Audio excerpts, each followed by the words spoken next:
We have been talking about questioning assumptions quite a while already this morning, and if there are two people who are a lot of people to question even the most basic assumptions about language, or in this case writing systems, this is Sai and Alex Fink. So I will let them show you what they've got. Thank you. I'm an engineer. I started the LCS. Some people know working language that we did presented a little while ago, which is communicated. The screen is difficult. No, here we go. It's communicated by fingerprints. You'll see more about that in the documentary. Yes. I don't have my documentary shirt on, but it's on there. This is on there too. This is actually much more developed. And the idea of the system is to... I'm Alex Fink. My apologies. This presentation is going to be a shambles, as you see, right? It's last minute. You need a bit of, we're the comic book. I have an art langer naturalist hat. I also have a play around with interesting modalities in which to set language at. And so Unnel's Unger nonlinear writing system is a misnomer because it's a language, not just a writing system, but we still call it UNLWS. Also, Unger is not a name. It is the archaic dual possessive pronoun in English. Archaic projected. In surviving Middle English, we maybe resurrected it. So it just means our. Yes. Our to use nonlinear language. Because this is last minute, we're not attempting any kind of comparative discussion. There are lots of other nonlinear languages that have been tried. Some of them are really great. So we're just not going to be able to get into that, possibly in questions. First off, who has heard of Unnel's? Who's heard of nonlinear languages in general? Okay, a lot of you. So we're going to basically run you through some of the problems that we try to address with Unnel's and how. As Alex mentioned, this is a co-creation. So we actually are not doing the usual solo collaging thing. We make all these decisions jointly. Sometimes with easy unanimity, sometimes with more negotiation involved. If you'd like to see a 2-hour version of what that looks like, I think Sai will tweet this afterwards. But here is a YouTube presentation from here, 2 hours long, of what pair conlang looks like. But first off, so Unnel's is a two-dimensional language whose primary medium is writing. And so a text in Unnel's looks like this. This is not an encoding that is spoken. This is Unnel's text. This is a translation of the prayer of St. Francis, which Sai has on a t-shirt, and we'll talk through it a bit. Not on this t-shirt. On a t-shirt, yes. And so in terms of the way the language is put together, it is predicate calculusy. So I will drop the calculus and just say predicate-based. Well, he's a mathematician. We want to identify our underlying logic. So it's something close to predicate calculus. There is one part of speech, as it were. That's a lie. But here we have instances of one part of speech, which are all predicates. B, C, B is a fish, etc. And to assemble an utterance from the atoms, you take the endpoints of these lists, which refer to the arguments of the predicate, and make them overlap by connecting elements. Here, two of those lists. Similar to theta rules, here they weren't all regular. So these are not, say, this is agentive or whatever, and the binding points aren't marked for anything like that. It just says this binding point is the eater, this binding point is the ET, and X and what, right? X equals Y, Y is a fish, etc., etc. This and this and this and this, and that is in one line the syntax of this conjunction logic practice.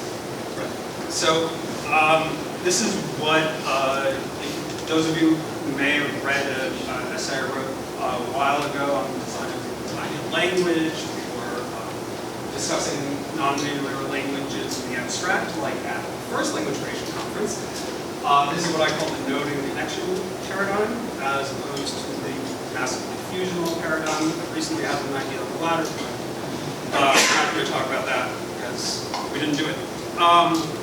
So things that we try to do with UNLs that are, as Christophe mentioned, sort of questioning assumptions that people make are these, in particular, the assumption of linearity.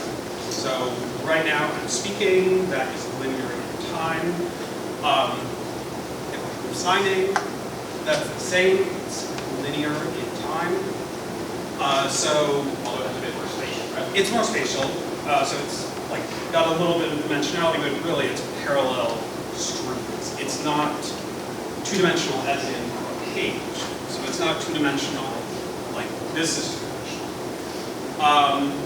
And every time that we come across a concept or something that we want to interpret, some idea we want to convey, we try to think, well, what would be, as it were, natural to the medium?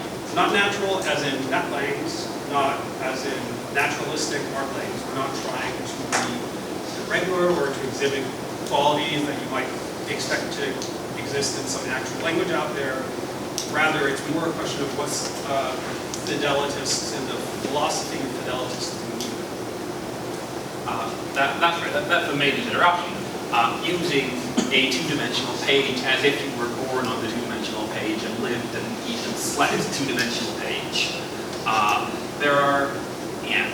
That's not the only consideration in this language. Sai mentioned his essay on the design of an ideal language, and Annals has absorbed a few of these ideas. In fact, the genesis of the language was I told Sai one day, hey, you're always in the cloud, you need to come down and build something.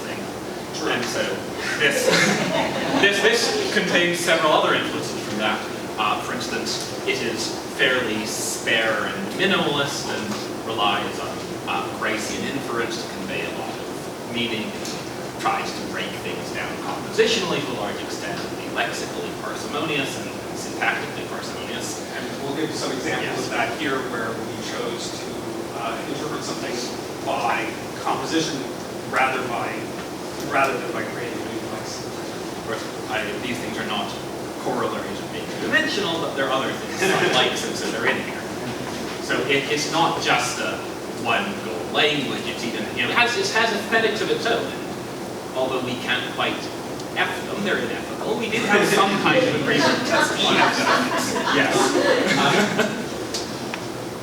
Yes. So this is an interpretation of the Paris St. Francis. It's been modified slightly, but I'll give you the sort of canonical English version of the prayer. The prayer is originally actually French, and maybe not actually by St. Francis. Lord, make me an instrument of your peace. Where there is hatred, let me sow love. Where there is injury, pardon. Where there is doubt, faith. Where there is despair, hope. Where there is darkness, light. Where there is sadness, joy. O divine Master, grant that I may not so much seek to be consoled as to console, to be understood as to understand, to be loved as to love. For it is in giving that we receive, it is in pardoning that we are pardoned, and it is in dying that we are lured to eternal life. Amen. So there are a few alterations that we made. For one, I'm not a theist, so all mentions of God are not here. This is simply saying, I intend to evoke these things, I intend to create these because it is the morally correct thing to do. For two, if you think about the poem, it has basically three prongs.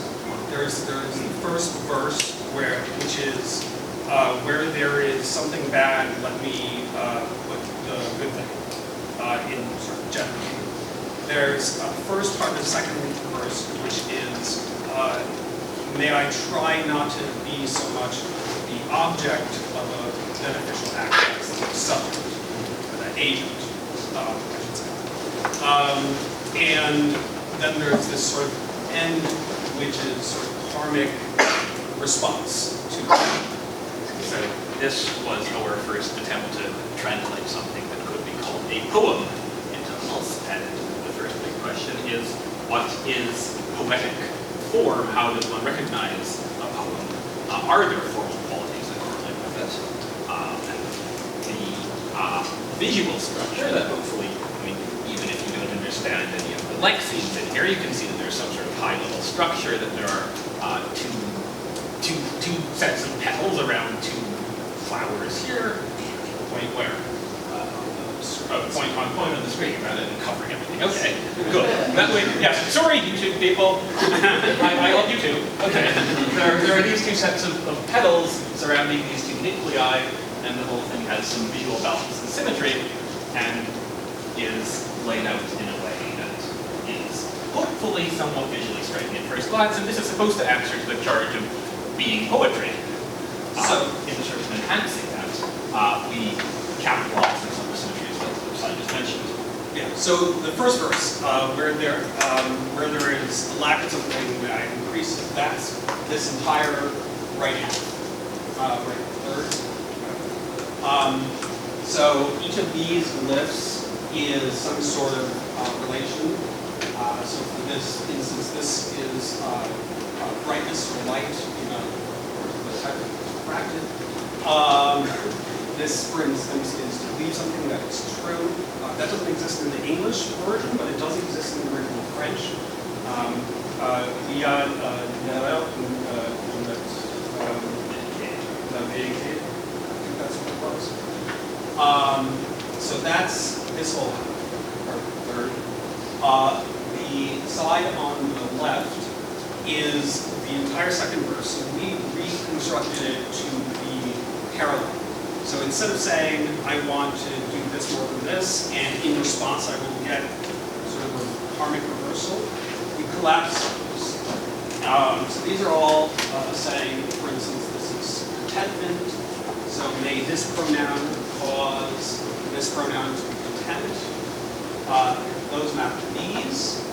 And this is a graph which says basically may I, which is there, be or one and the other.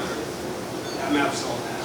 And the upper side of that, which I'm short point to, is the sort of karmic reversal. That little circle at the top is sort of a pronoun-ish. No, it's not a pronoun. It's not a pronoun, but it's a grouping construction.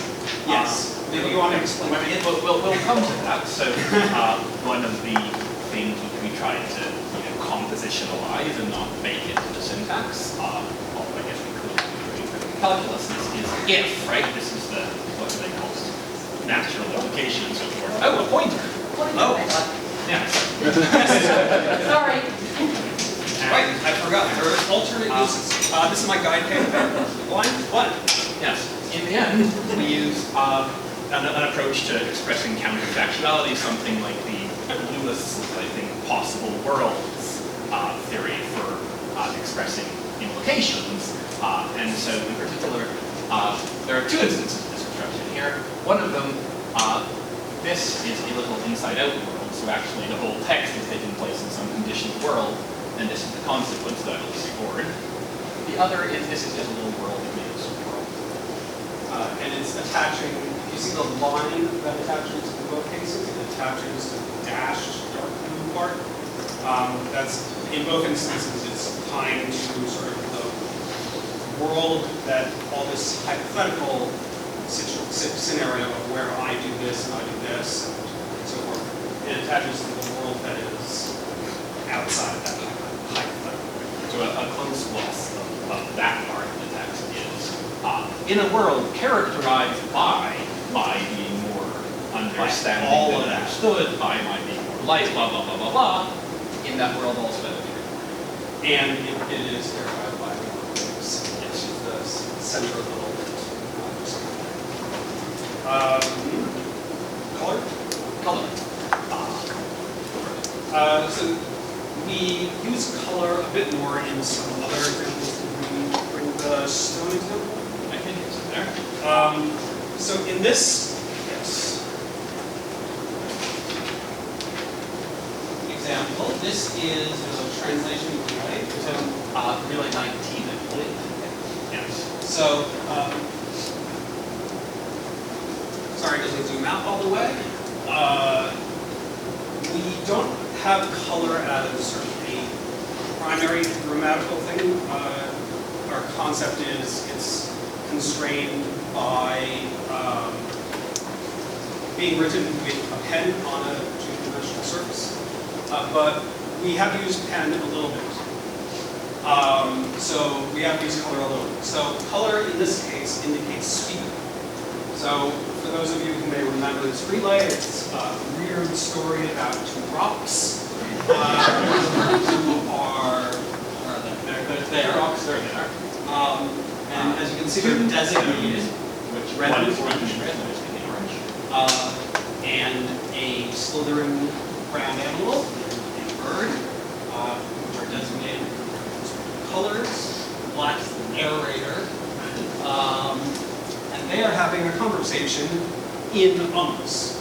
Conversations look pretty messy, because you might want to, co-reference indicated by being in the same place. So if you want to talk about something I've talked about, and I didn't, conveniently just add a pronoun to it, your only choice is to, drive in there and stick your line to my line.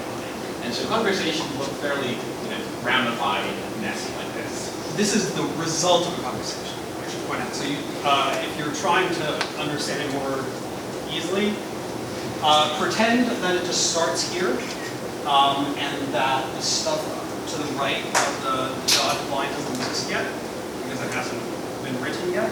And then in response, like here, for instance, the other person who has a colored pen fills it in or adds on to, for instance, there, you can see that the green speaker started talking after the blue speaker and sort of added their description of those three places.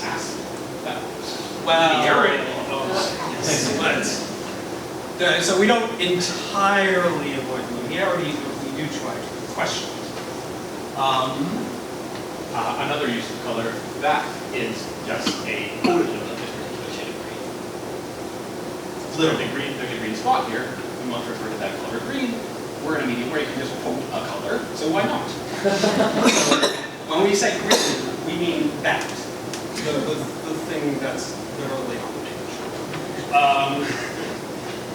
Let's probably get on to our last.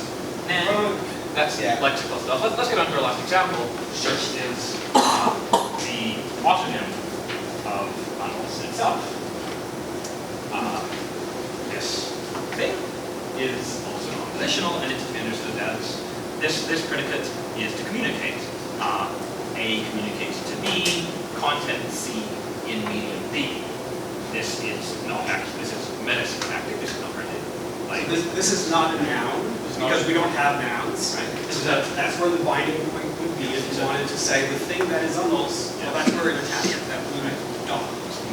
It means that the predicate being an active communication in medium, yes, whose content is, and this is a quotative device, and so whose content is This is the very literal text itself. quotative as opposed